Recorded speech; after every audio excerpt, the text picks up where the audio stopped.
What is up sa inyo mga idol, at ngayong araw ay samahan nyo ko na palitan na ang ating gulong, yung stock natin na gulong kasi nga nung last time na nag-ride ako from Lipa to Marilake ay tuluyan na pong bumigay ang ating gulong, pero hindi naman po ito nabutas or nawarat or kung ano man. What I mean sa bumigay na yung gulong is nakita na yung fly. So dito sa moment na yan nililinisan ko yung sprocket ko kasi baklas na din naman, so sayang naman yung pagkakabaklas ko kung hindi ko pa malilinisan, diba? Kasi tagal nang madumi yan. So yan, yung moment na yan, nililinisan ko na din yung mags kasi natatalasikan ng mga grasa na inilalagay ko sa kadena, tapos high speed ako natalasik dyan sa mags. Then yan, then sa moment naman na to, binaklas ko na yung gulong na panlikod natin para mas mura yung labor. Talagang yung pagpapalit lang ng gulong yung gagawin nila. So yun, dinala ko dun sa mga magbubulkanize para talagang mas mura yung labor. Hindi ko dinala dun sa mga motor shop kasi medyo mataas yung mga presyo. So ako kasi maparaan ako or kuripot ako, in short, no. Huwag nang maparaan, dinadaan pa sa ibang term. Kuripot ako, guys. So gusto ko lang makatipid kasi talagang madiin na yung ginastos ko sa gulong mismo.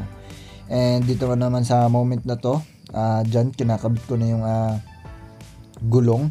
Nasalpa ko na lahat, nalinis ko na yung sprocket, yung housing, tapos yung mags medyo madumi lang kasi natuyo na yung pinanlinis ko. Kasi yung pinanlinis ko ay Kobe degreaser. Para siyang sabon, pag natutuyo ay parang may puti-puti, pero pag binasa mo, inanlawan mo ng tubig, yun, kusa na yung mawawala, madali ng linisan. Then yung motor ko, the moment na yan is hindi ko pa nalilinisan, talagang yung gulong lang itself and the sprocket and yung mags, yan lang talaga yung nalilinisan ko pa. Then hinihigpitan ko lang yung kadena ko dyan sa part na yan.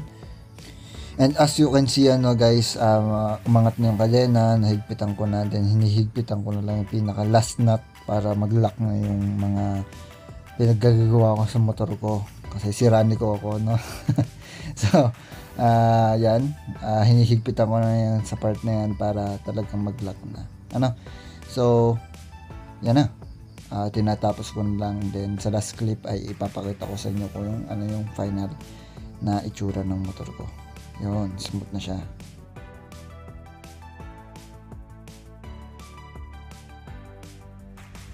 Okay guys, papakita ko na sa inyo kung ano ang kalalabasan ng ating pinagpaguran. But of course, this is Cloud. Yes. And ito na, nalinisan ko na din yan, guys. Napaka-solid, diba? Yung harap, hindi pa masyadong hindi pa siya masyadong pudpud naman, napakakapal pa, kaya hindi pa dapat balikan. Of course, nilinisan na din yan. Meron lang kuning natira. And of course, yung kaha, and of course the gulong sa likod. Ano yung itsura? Napakaganda. Yun.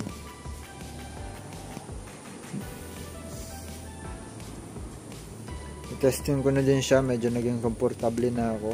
At definitely, talagang lumaki yung kaya niya pang ilin, no? Kasi I know na napakadami pang kaya niyan. Kasi ang tinatamaan pa lang, yan pa lang, halos 1 inch pa yung hindi pa natatamaan, no? But makapit, all goods, natagtag na yung mga guhit, yung mga indicator na bago. Good, all goods, napaka solid.